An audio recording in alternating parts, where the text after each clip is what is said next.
You are looking at Julian's pronunciation guide, where we look at how to pronounce better some of the most mispronounced words in the world, like this other curious word. But how do you say what you're looking for today? Let's learn how to pronounce the name of this brand of cosmetics and skincare. For more beauty products names, make sure to absolutely stay tuned to the channel. And luxury brand names also. We've got tons here, so stay tuned. Let's break it down. Cosrx. So essentially, the third three letters are spelled out. Cos, okay. So it's just like one syllable, cos.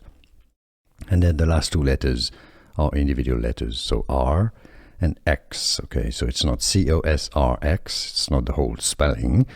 Cosrx, Cosrx is how you say it, and now you know. Here are more videos on how to pronounce more confusing words and names too many mispronounced. Like this video if you found it useful. I appreciate your support. I'll see you soon, and thanks for watching.